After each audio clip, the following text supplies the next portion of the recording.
Hey guys, welcome back. We got ourselves a real antique here today. Years ago I picked up a snow blower that some guy was selling at a garage sale for $10 that did not start, and we're going to try to diagnose it today. So let's take a look at this thing. So what we got is we got a Craftsman self-propelled. I'm thinking sometime in the early 80s. This thing doesn't have belts. It's got chain drives on them. Got a big auger in the front. It's got a shear bolt in case something gets caught in the auger. And it's got a chain driven from the motor.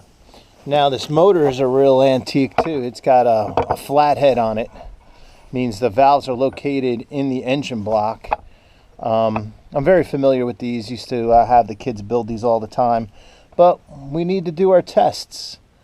We need to do a fuel test, which I know it's going to fail. Got to do a spark test, and we got to do a compression test. I don't know, it'd be pretty cool if I can get this thing running. Be a nice little piece of equipment to have. Snows up here a lot. So I'm thinking that definitely going to need another carburetor, but I'm going to try to update it to a more modern carburetor if I can make some type of intake manifold for it. But we'll get started. We'll do a compression test first. Okay, so we're going to do a compression test. So I went and got another compression tester. The last video, the compression tester was old and not working properly. So the school let me in and get a compression tester. First thing I need to do is remove the spark plug. This thing's so old. You know what the on and off switch is? You take your thumb and you push this metal strap against the spark plug, and it makes electricity go through this piece of metal and basically gives it no spark. It's kind of crazy. It doesn't even have a switch for on and off. Just got this little ground strap that we touch the spark plug with. That's got to be fun. Alright, so I must have loosened this up. I'll unscrew our spark plug. I always like looking at the condition of the spark plug, see if it's black. It's got some soot on it. Usually these small engines do run a little on the rich side, cause some soot. Alright, I'm going to screw my compression tester in it.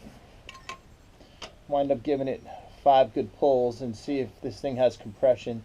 I really don't want to have to take this motor apart and buy a new rebuild kit.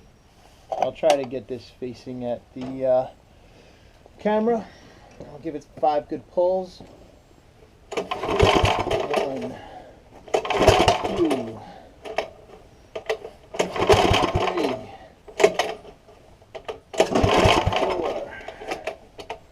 This cord's not working too good either. 5. Alright, so hopefully we had 60 psi or better. And we're doing pretty good. I think we got 90.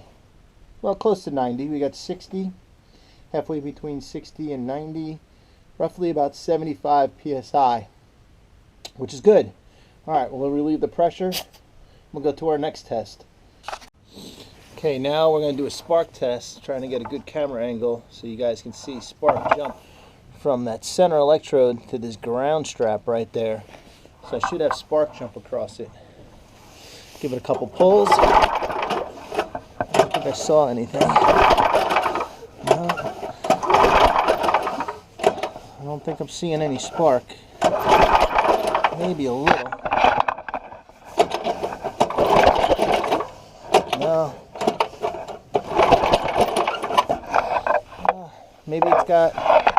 Maybe it's got a bad ignition coil. Right. Okay, so this is our carburetor. You can see it's got some problems already. The fuel bowl's falling off of it. It's got a choke. It's got another choke, like a primer. And it's got an accelerator on it. And I got the spark plug back in. We're going to do a fuel test. And I don't think it's going to do anything. But if I spray fuel in it and I pull it and it goes broom and then dies, then we know that we have good compression, we have good spark, but we're just having a fuel issue. So I'll spray a little carb cleaner in there, pull it a bunch of times, see if it goes broom, but I think we got nothing.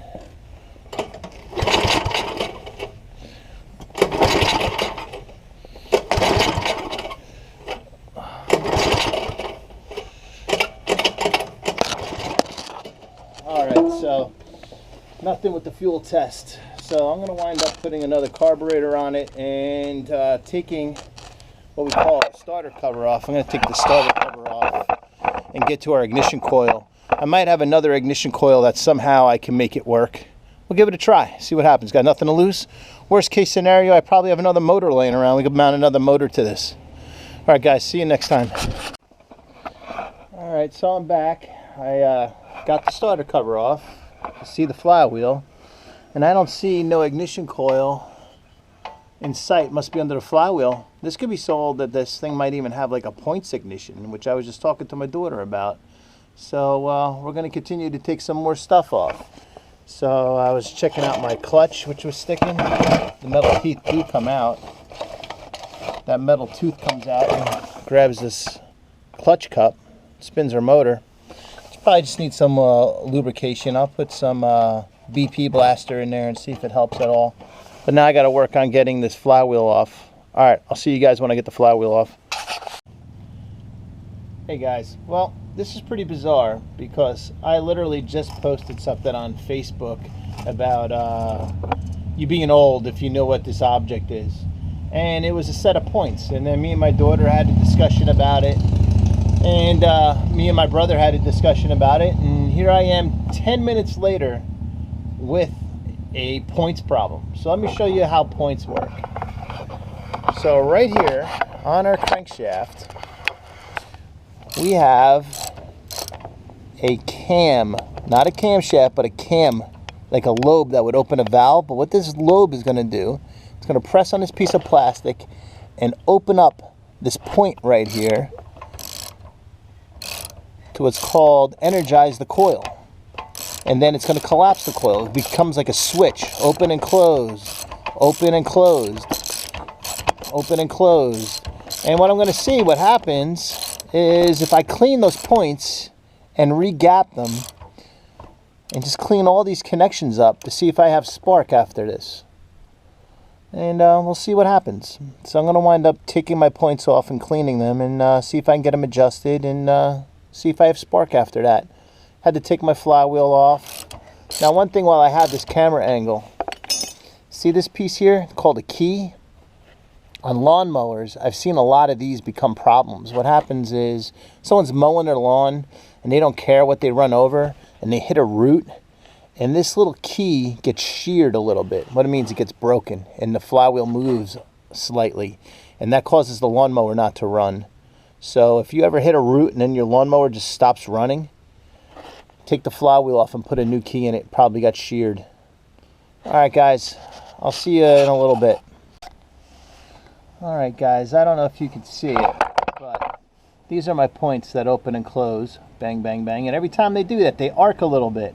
And sometimes they just get corrosion on these contacts. Now, what I'm going to do is I'm going to take a little file or sandpaper to them, clean the contacts, and maybe they'll start working again. All right. We'll see how this goes. Okay, so what I did was I turned my crankshaft until this cam was pushing on this piece of plastic to open up my gap. Then I took a feeler gauge, it's 15 thousandths of an inch, to see if I could fit it through there with the when it's open by adjusting this nut. So this nut is slotted. I can make it be shut or I can make it really wide by the amount of slide it has. And we'll see if that does the trick. I'm going to turn it a couple times so you can get a visual maybe of it opening and closing. It's very slight, but it opens and shuts real quick. They actually have something that is called dwell. It's like the length of time that it's open, which is pretty much controlled by the length of that cam, how big that cam is. But that's how points work. It sends an on and off signal to the coil to make it spark. All right, guys. See you next time.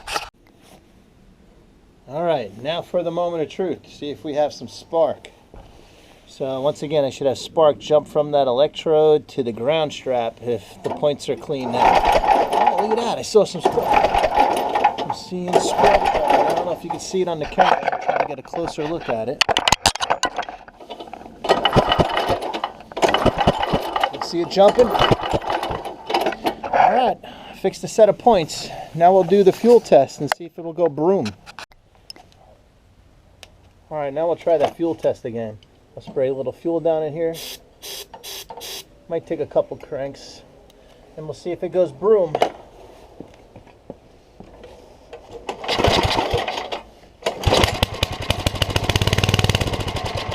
Oh, wow. Now I just got to do something about this carburetor.